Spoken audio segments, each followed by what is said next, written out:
מה שהיה אז חוזר ונעשה עכשיו, בימים ההם, בזמן הזה. בכל פורים או בכל חג חוזר להיות אותו עניין שהיה, חוזר חזרה.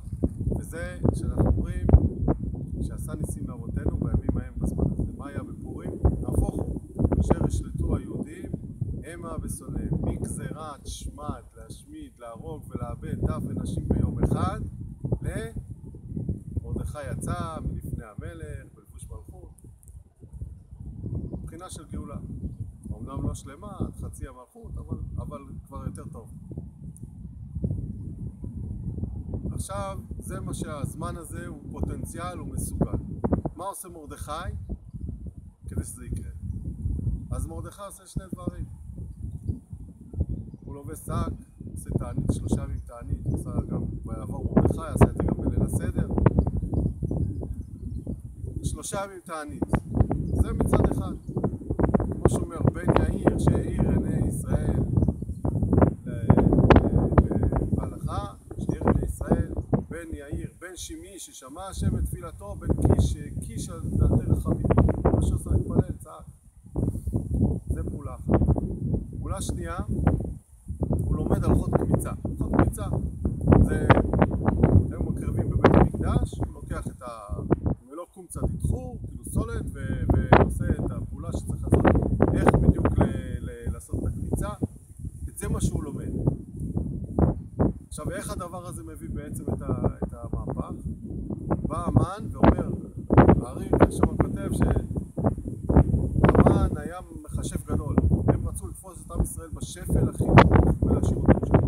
שלא יתהפך המצב מגלות לגאולה. אומרים גלות, גאולה. לא רצו שיתהפך המצב מגלות לגאולה, אלא שישאר בגלות.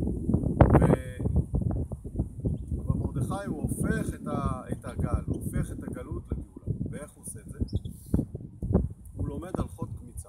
והלכות קמיצה פירוש, אני מתייחס, מה זה הלכות קמיצה? זה בזמן שבית המקדש קיים, בזמן שכבר הבית קיים, ובית המקדש קיים, ועם ישראל באדמתם, והכל בסדר. זאת אומרת, ממצב שהוא נמצא בו, שזה להשמיד ולהרוג ולאבד טף ונשים ביום אחד, לתפיסה של בית המקדש קיים. וזה בעצם מה שמצליח להפוך. כמו שאומר המן, אומר למרדכי, תראה, אני שמתי 10,000 כיכר כסף, ובא מלוא קומצא דתחור שלך ודחה את 10,000 כיכר כסף שלי. זאת אומרת, הכוח הזה שאתה התעסקת בהלכות קמיצה, בהלכות של בית המקדש קיים, אתה דחית את כל הגזירה שלך. זאת אומרת, שאם אנחנו עכשיו נלמד לעצמנו, אנחנו נמצאים בעולם הזה תמיד יש מצוקות, תמיד יש קשיים, תמיד יש...